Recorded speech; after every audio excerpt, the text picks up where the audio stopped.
You know that feeling, right? You're lying in bed, wide awake, with that uncomfortable, full feeling in your stomach. Or maybe Heartburn decides to show up right as you're trying to fall asleep. It's so frustrating, but the good news? It's fixable.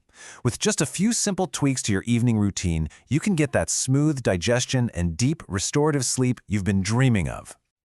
So you've had a great dinner. You're ready to unwind for the night, but your body is just not on the same page. That bloating, that discomfort, that endless tossing and turning, it's incredibly common. But listen, it does not have to be your normal. The reason it's happening is probably simpler than you think. And here's the thing you really need to hear. This isn't some personal failing. It's not your fault. It's just a predictable biological reaction to how and when you eat in the evening. And once you get how that biology works, you can start working with your body instead of fighting against it. So why are we focusing so much on your evening? Well, because eating late or eating the wrong things kicks off this whole domino effect. It can mess with your metabolism, throw your hormones completely out of whack, and basically sabotage any chance you have at getting high-quality sleep. Just look at how all this is connected. A late, heavy meal doesn't just sit in your stomach. It actually tells your body to release stress hormones like cortisol. And cortisol's job is to keep you awake and alert, literally the opposite of what you want at bedtime. This, of course, leads to terrible sleep quality, less of that deep REM sleep you need, and yeah, all those physical symptoms like heartburn and indigestion.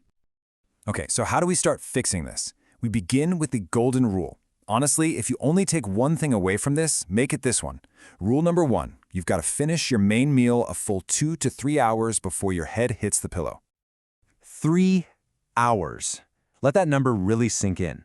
This isn't just some random suggestion. It's the sweet spot, the ideal window your body needs to do the heavy lifting of digestion before it has to switch gears for sleep and repair. Seriously, just creating this little buffer can be an absolute game changer. And remember, it's not just about not feeling full. It's about hormones. Eating signals activity time to your body, which pumps out that cortisol. That's the go, go, go hormone, not the rest and digest one. You're basically sending your body completely mixed signals right when it needs a clear message to power down for the night. So we've totally nailed down the when, but that's only half the battle, right? Now we've got to master the what, because what's on your plate in the evening can matter just as much as the clock on the wall. Think about it this way. You don't want to give your digestive system a massive, complicated project right before it's supposed to clock out for the night. The goal here is to make its job easy. Choose foods that are simple to process so it can wrap things up nice and early, long before you're trying to sleep. So let's get practical.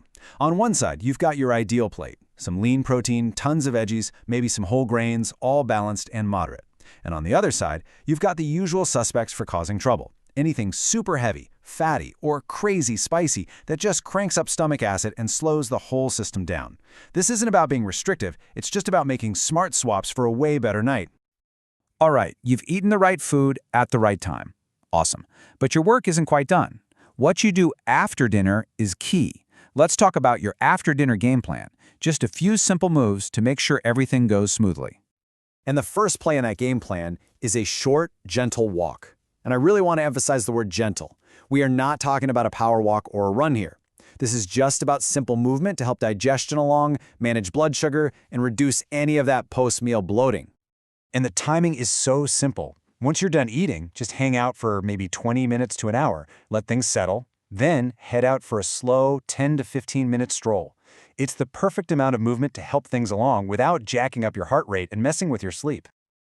Okay, now for what might be the most common mistake of all. After a good meal, that urge to just collapse on the couch is so powerful, I know. But it is absolutely critical to fight that urge and avoid lying down right away. And the reason why is just simple physics. It all comes down to gravity. When you're sitting or standing up, gravity's your friend. It helps keep everything in your stomach where it belongs. The second you lie flat, you've lost that natural barrier, and it becomes super easy for stomach acid to flow back where it shouldn't. And boom, that's acid reflux. So the solution is easy. Just work with gravity. Try to stay upright for at least 30 to 45 minutes after you eat. And hey, if you really want to relax on the couch, no problem. Just prop your head and your upper body up on a few pillows so you're not completely flat. Now, that whole idea of using gravity to your advantage doesn't end when you get off the couch. When you actually get into bed for the night, you can keep using your posture to help your body out. Now this might sound a little weird, but for anyone who deals with heartburn, this is a secret weapon. The ideal sleep position is on your left side, with your head just slightly elevated. It all comes down to your internal plumbing, really. Because of the shape of your stomach, sleeping on your left side physically helps keep stomach acid down. Research shows it can dramatically decrease acid exposure at night. On the flip side, sleeping on your right side or on your back can actually make things worse. It's such a small change, but it can make a huge difference in how you feel. Okay, time for the final piece of the puzzle.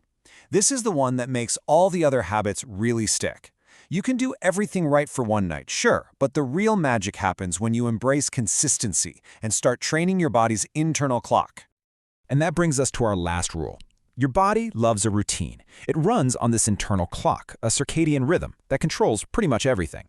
So when you eat and sleep at consistent times, you're helping that internal clock run smoothly and efficiently. So what does that look like? Just try to eat your meals at roughly the same times every day. And I know, this is the tough one for a lot of us. Try to have a consistent bedtime, even on the weekends. When your body knows what to expect and when, both your digestion and your sleep will improve. Guaranteed. Look, I know this might seem like a lot of new rules, but please don't get overwhelmed and think you have to do it all at once. The best way to make this stick is to start small. Just pick one, maybe two, of these habits to try out tonight. See how you feel tomorrow. So I'll leave you with this question. Maybe it's that 3-hour gap between dinner and bed. Maybe it's just adding a gentle 10-minute walk. Or maybe you'll just try sleeping on your left side. What's the one habit you're going to start with tonight?